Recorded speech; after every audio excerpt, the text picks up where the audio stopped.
Michigan Lacrosse Review. My name is Greg Norman, your host, and as always, we have our favorite broadcaster, John Losey, and the old coach from the University of Detroit, Mercy, Chris Colin. And Chris, we're talking to you. We're going to kind of talk a little bit about the hotbed. You're going to see a Syracuse game. Am I not mistaken?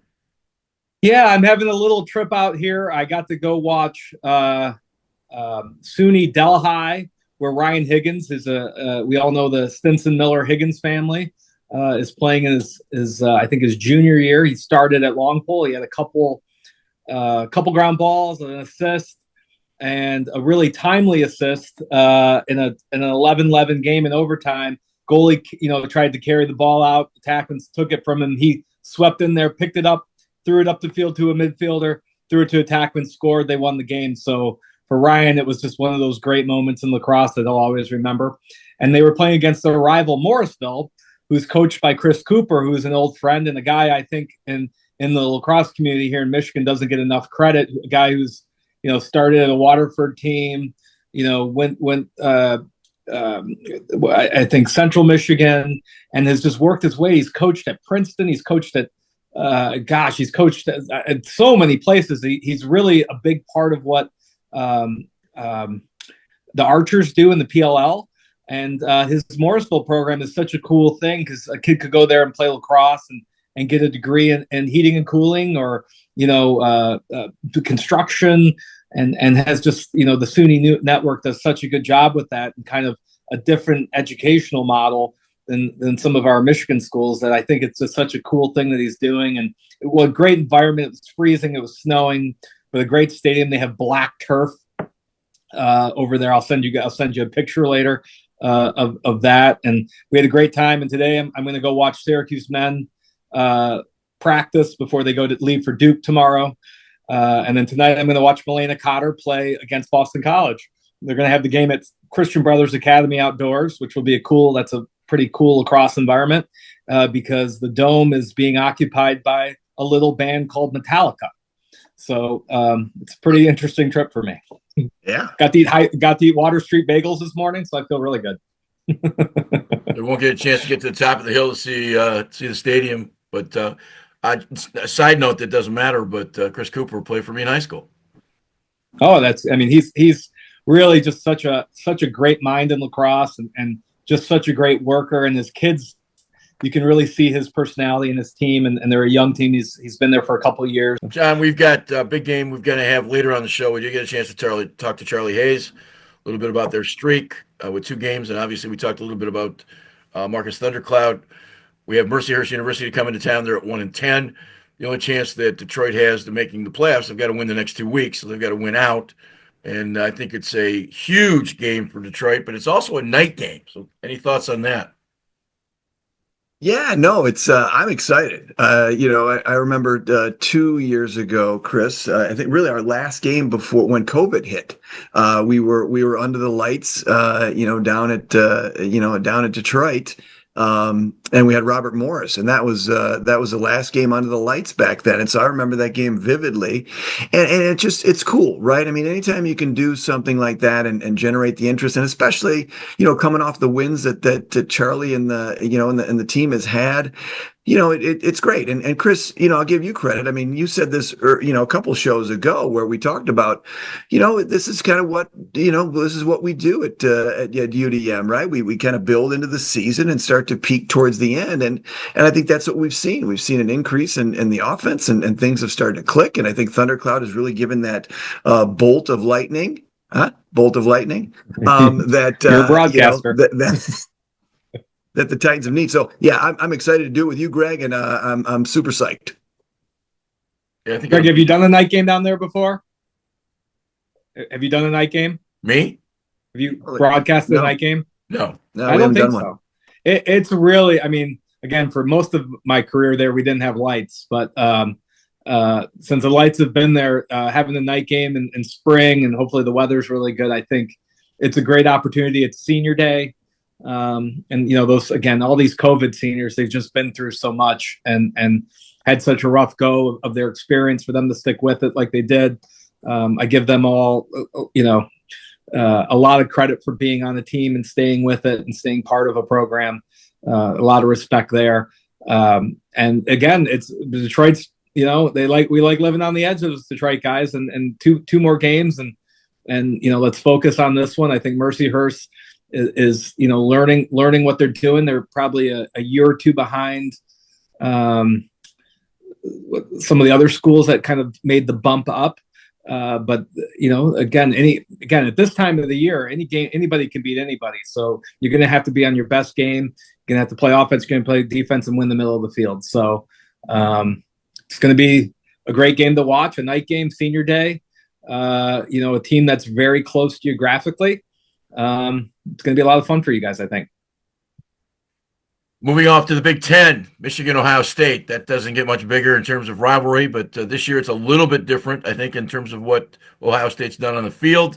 And I think it's a pivotal point for the Wolverines to almost have to win this game against a team that I think has superior firepower.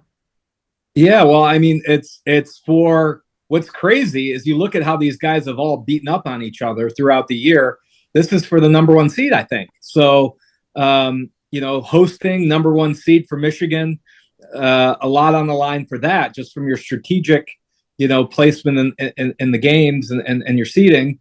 And then for Ohio State, it's the same thing. And coming up to Ann Arbor, they haven't had much success in the last couple of years. So, where you would have said over the summer they might be left for dead in that stadium, and they couldn't do it. Well, at the beginning of the year, a lot of people said that about Ohio State too. They've completely, utterly turned it around, and I think we're running into a head-on collision on Saturday like we haven't had. And I think this is why both schools added lacrosse for this situation. And boy, is it going to be great to watch. And then you turn around and have a Big Ten tournament hosted in Ann Arbor, the following week. I mean, I don't think we've had college lacrosse like this. And then really the ability to go watch that game and then go down and watch the Detroit game at night. I mean, we haven't had college lacrosse like this in this area ever. And it's just for people that have been longtime fans, what a special Saturday. Yeah. No, I mean, you said it all, Coach. I mean, it's to be able to have a big game that we can point to and we can talk about and people can plan for, right? I mean, that's what we've always asked for the sport of lacrosse, is the ability for people to look forward to a game, to be able to say, oh yeah, that game. Oh yeah, Michigan's playing Ohio State in lacrosse. Ooh, it's for the number one seed, right?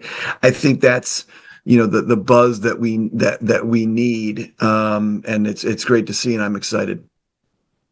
One of the things we've been talking a lot about is Michigan and UD. We're going to eventually get back talking about some high schools as we move towards the end of the month and talk about the high school process and how that all filters out. But there's big races all over the place. Even the MIAA at this point is tightening up.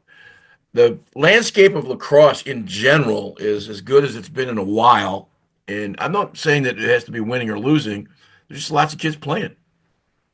Just lots of kids playing. I think that's important. Yeah, I mean, get a stick in kids' hands. I mean, we could debate the quality of play, especially at the high school level and the youth level, and I think we'll say that for another another show, because I'd like to talk about that. I'd like to talk about the differences when you look at the quality of lacrosse between the states here in the Midwest, right? Michigan versus Ohio, and I think that that's a big topic. But to your point, Greg.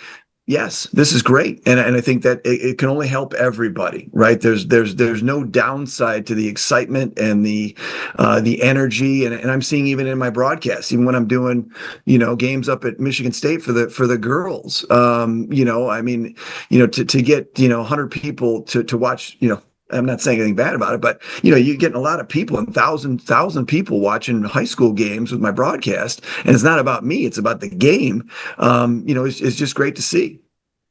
I think a big storyline in MIAA is that Hope, having started 2-3, is won 8 straight. They're at 4-0 in the league, but they're only trailed by Albion and Adrian at 3-1. So I think we're even looking for a big sort of crash there at the end of the season. I think it's going to be fun to watch those teams as they matriculate.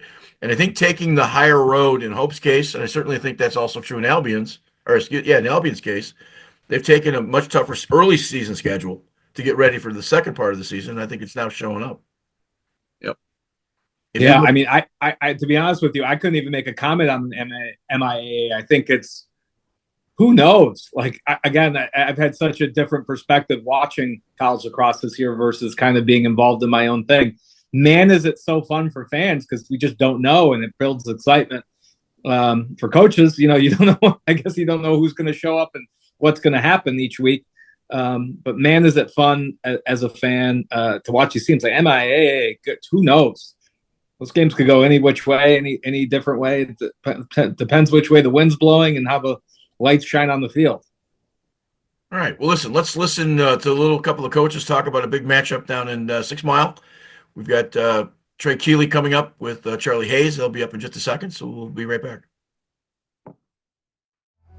At the U.S. Center for Safe Sport, ending abuse is not just our job, it's our promise.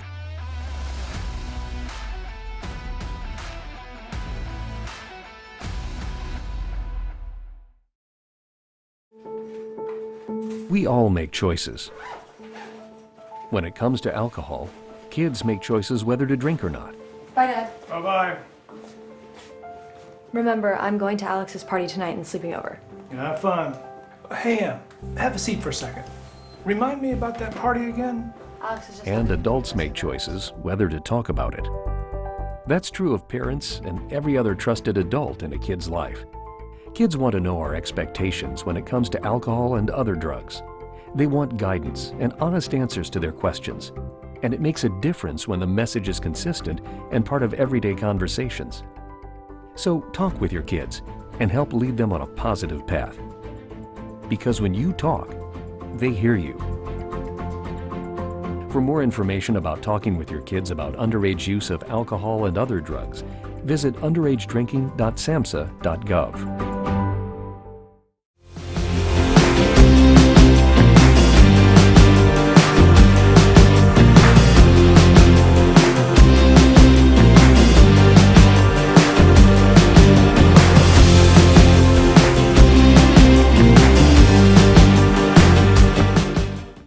Welcome back. We're talking with University of Detroit Mercy head coach Charlie Hayes, who's got a big game coming up against Mercyhurst on Saturday night at 7 o'clock. And you've been kind of in the middle of the second quarter of the Lemoyne game 3 weeks ago. You've won 2, but you kind of found your feet offensively, and you've had a pretty good run here. This is a huge game coming up this weekend. So talk a little bit about Saturday night. Yeah, it's a huge game for us on Saturday, like you said. I think it's been an up and down year for us as a whole. Tough non-conference schedule, as we always usually have. But I think the message all year has been making sure that we're playing our best lacrosse at the end of the year when it matters most. And so I think the last few weeks we've been getting better every single week. And so having a 2-game win streak here and the opportunity to continue it on Saturday, we're pretty excited about it. What is it going to take to make the playoffs? It's going to take us winning the next 2 games. I think, game plan wise, everything's been pretty much the same, week to week. This is our first year in this new NEC conference. So it's not like we have a ton of, familiarity with these teams and these programs quite yet, but, everyone's style of play as of late seems to be pretty similar. I think Robert Morris is the one team that kind of, stands out, in terms of how they play the game differently than the rest. But, game plan week to week is remained fairly the same for us. I think just focusing on ourselves is going to be the biggest thing this week. Is the advent of similarity have to do with the way club ball is played and pass down, pick down? There's just some basic tenets that have kind of become that motion offense where nobody's really running sort of traditional kinds of things of maybe even a decade ago. Yeah, it's a good question. I'm not really exactly sure, what the reason behind it is. I mean, lacrosse, I think as a whole, isn't too complex, right? I mean, everyone is for the most part doing the same thing, right? There's not a ton that you can do in terms of offensive formations. And, nowadays I think, you see it doesn't matter who you're watching play. Big one is resorting to a lot of 2-man games and a lot of dodges behind. I think the biggest thing that we've seen as of late in recent years at the college level is a lot of inverts and dodging from behind the net. I think it causes a lot of stress on defenses.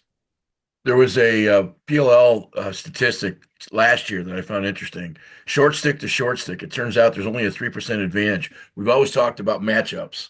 It turns out that when they actually looked at the matchups, that if you're only gaining a 3% advantage, short stick to short stick, what's the point of making sure that you get the ball behind the net or on top of the box? And I don't think anybody's paying attention to that statistic because we're still looking for those kinds of matchups. And statistically, they don't matter.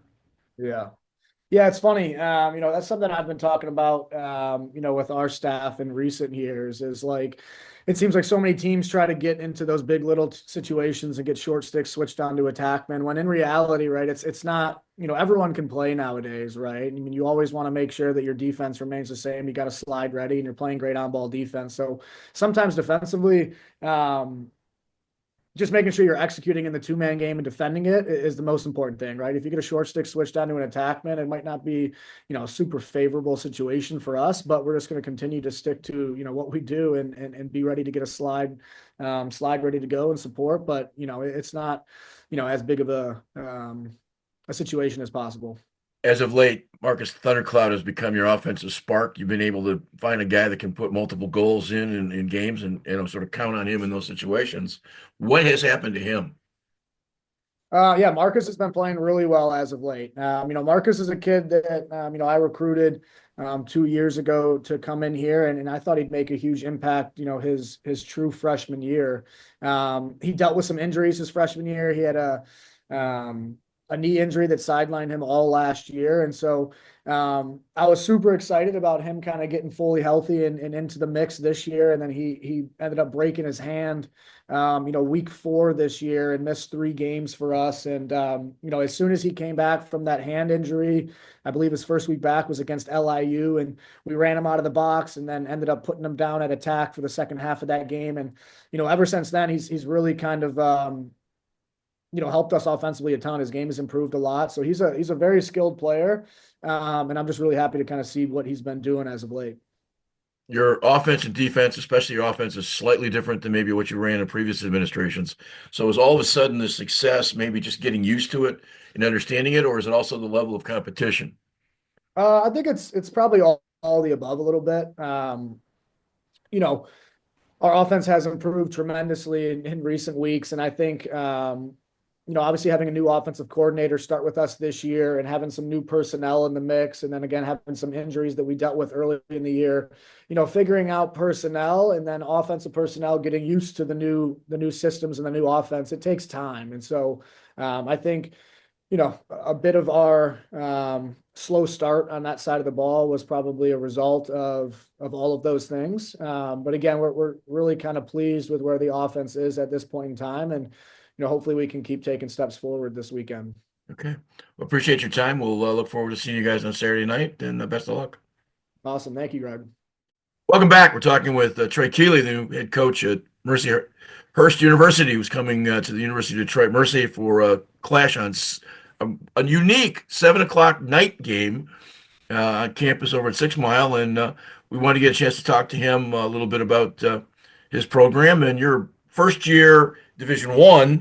Last year you had a successful season at 13-5 and coach of the year and all that stuff. So stepping into that new role as the D1 guy, what's your thoughts?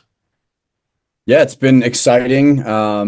The opportunity to rise to another division and play the best teams in the country has been a task that our guys have really approached with the right mindset, and the seniors have been great about it. So just learning the ropes in a lot of ways, just getting some good teams on the schedule, and played a really good Richmond team, which opened our eyes a little bit to the level of play at the Division I level, and have been in a lot of really close games that we've been, 1 or 2 plays away from winning. And so it's been a good year so far. The NEC is a great conference to be in. It's a competitive one, that I think fits our level of play right now. So just trying to find ways to get wins and working with the guys to get a little bit better every day. You're a Lancaster, PA guy. You've been through the Division I at Cleveland State, certainly coming through some great Division III teams in Ohio. The Battling Bishops is my favorite nickname of all time in the history of the world. I'm not exactly sure what a Battling Bishop is, but it has something to do with catechism in the 14th, 15th century. But you've got the background. So one of the questions I ask all the time with first-year coaches, What do you know now that you might have not known before you started? Wow. Um, it's a good question. I think, you know, we've got a pretty big roster on the team and not a whole lot of Division I experience, but we have guys on the team that have played in big time Division II lacrosse games, national championships, and seen a lot of success. And I think uh, throughout the Division II schedule that our guys are used to, we play a lot of teams that we're just the talent levels through the roof for us, and they just don't have, you know, the guys or the talent. So you get a lot of those games in Division II, and I think in the Division I world, you get none, zero of the games where you have better talent. So I think that's the reality right now is our guys are trying to figure out, all right, how do we win games when, you know, the other team's more talented? What are the little things that we need to do tactically and execution wise to get it done? And so that piece has been interesting. We have a lot of guys that haven't played in any game this year, where in Division II, like everybody played in a variety of games where we're winning big. So those challenges every day, like coaching the bottom of your roster, making sure guys are developing. I think we got some freshmen that have bright futures here that haven't seen the field at all this year. So managing the whole roster, keeping the energy high, obviously with not getting a whole lot of wins, which is what every coach and every team strives for. It's trying to keep the mind on the mission and keeping every week a little bit different while continuing to build on those skills. So it's definitely been. I think our guys have enjoyed playing at the highest level, and they love playing really good teams and great lacrosse, and so that's been a huge positive. And so for me, it's every week just trying to keep the guys' challenges motivated and understanding, what unique challenges this week poses versus last week, right? So it's the riding the highs and lows of the season and trying to stay focused on the next game have definitely been a unique piece of this. And I think we have the right dudes in the locker room. The seniors have been great. So like every year and every team I've been a part of, it's just about, making sure you put a lot of responsibility on the seniors and you meet them where they are and you serve them the right way, because if you serve them right, they give the team what they need, both, from their fellow seniors all the way down to the freshmen. You're an offensive guy. You've had great success at Division II, Division III. As a coach, do you keep your head on the offensive side and hire good defensive guys, or is it sort of fingers in all the dikes? Yeah, my first year as a head coach, my strategy was definitely try to bring in a defensive coach, because most of my career has been as an offensive coordinator. I think I've been doing it long enough now to where I have confidence on both ends of the ball, and so I don't have necessarily a strong preference in that now. I definitely have some strong opinions on both ends. Last year I was the defensive coordinator here, and this year we switched me to offense again. We got a really good staff here that has supplemented all aspects of the game: riding, clearing, defense, offense. We got a strong grad student who's our GA, who was an All-American goalie here, who's championed our goalie corps, and we've seen some really good growth out of them. So I think it's just hire the best guys you can, and you work to develop them as well, right? As a head coach, I think there's a lot of responsibility for me to bring new ideas and push new initiatives on coaches that make them a little uncomfortable, but bring the best out of our guys. New league at NEC, you're 1-10. It's been a bit of a struggle. I know you have Lemoyne coming up, but that's a traditional Division II rival. Yeah. But you got to think about, obviously, the Titans coming up this Saturday. Is it right now a matter of personnel in that you don't have the talent to compete? And I don't want to sound like you don't have good players, but is it a matter of having that opportunity to find the guys that can play? And I think one of the things UD found in being in the ASUN was rolling backwards, and at least they're competitive. You can't, when you don't have the horses to play against the Utahs and the Air Forces and some of those teams that, are tough, they found it tough sledding over the last 2 or 3 years. Yeah. The ASUN's a different one, right? You have 10 teams in 10 different states. You have a service academy and former, a Power 5 football school. So those are unique challenges as far as recruiting and whatnot in the ASUN. And the NEC, to your point, it's a league in which we know we can compete. And I think, we've been less than stellar in a few facets of the game, one of the biggest ones being the face-off. So most of our games we had, in some of the games we've even been really close. We have a 15 possession deficit where we don't have the ball as much. So our defense has taken a big load. And so we've tried to my job as a head coach is to figure out the recipe to win games. And so we'd had to slow things down a little bit offensively and try to manage the game because the face-off position has been one that we haven't been able to compete. We've had a few injuries there and tried a lot of different things and I think we found some things in the last couple games that have helped us balance that possession battle a little bit better to get it going. But I think you look around the league, like the top 6 offensive players in every program are awesome, and I think every defense has a little bit of a different recipe. So, for us, we've got a few seniors on the defensive end, a couple young guys playing really well, some new faces on the defensive midfield core. So a lot of guys, I think, even getting used to Division I, sometimes it was, getting used to a new position or a young guy trying to figure out to navigate the college game. So those growth opportunities, right, have led to some struggles here and there, but also I think a lot of growth so far this year where I think we've played some of our best lacrosse in the last couple games. All right. Well, I appreciate your time. We have a very safe trip coming to Detroit. We will definitely stick our heads out the hot dog truck, which is where we broadcast from. So we'll stick our heads out the door and say hello, and we wish you the best of luck the rest of the way. Awesome. Appreciate your coverage, Greg. We'll see you on Saturday. At the U.S. Center for Safe Sport, ending abuse is not just our job, it's our promise.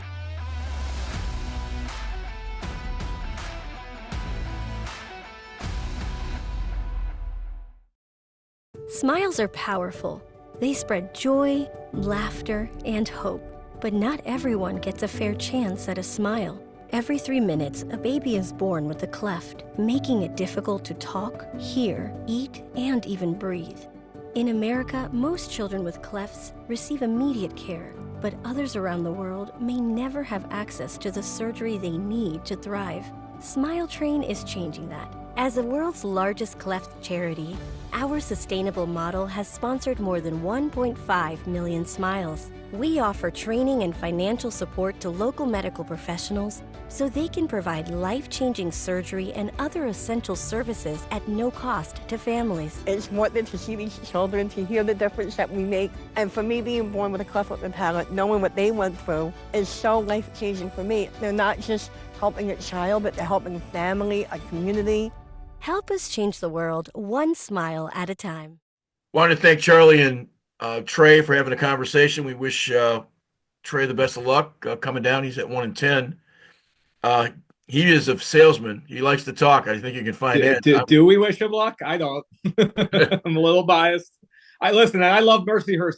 One of my favorite kids who I really wanted to come to U of D, a Brother Rice person, ended up going to Mercyhurst because for an academic fit, that was the best fit for him. They do a really nice job with kids with IEPs, kids that are a little bit struggling in school. They get you through. They get you through, and they get you kind of in the manhood in a good way. So I appreciate the way that Mercyhurst does their educational process. Most of the time, everyone's looking for the best student in the world. Where if you're one of those students that school isn't exactly your best thing, boy, you're going to get nurtured and grow at a place like Mercyhurst. So while I say I'm not rooting for him, I kind of root for him in that way. And we've done a nice job of giving him an infomercial. I think that's important. Yeah. And I just say, I love the passion, right? I mean, you talk to these lacrosse coaches and you've got to have that passion or you wouldn't be doing what you're doing. And so, yeah, he's out there selling it and yeah, he's talking, but it all comes from a place of passion, which is exactly what we need in the game. Well, good. We'll bring you a preview of the Big Ten tournament coming next week. We'll get into the high schools. John and I are going to do a little bit better job of making sure we catch up with some of those schools. We'll do that over the next few weeks. I'm deep. I'm ready to go. I'm ready to go on the high school, Greg. I am way deep in there. And Chris, you mentioned something earlier. You said a timely assist or timely goal, something by Ryan Higgins, and the timely timeout. Yeah, and the timely timeouts is really making it rounds here in the Midwest too. So the coaching. Yeah, I think you need a T-shirt made, John. A timely timeout T-shirt. I think so. Timely timeouts. And timely timeout T-shirts. Speaking of timely timeouts, we may come close to taking one. But one of the questions for next year is to coaching: if you take a timeout, should it be for strategy or just save the ball because you didn't want to lose it that coming down the field? And that's a conversation we can have with some coaches. That being said, all the above. For Chris and for me, we'll be back next week. And thanks for watching.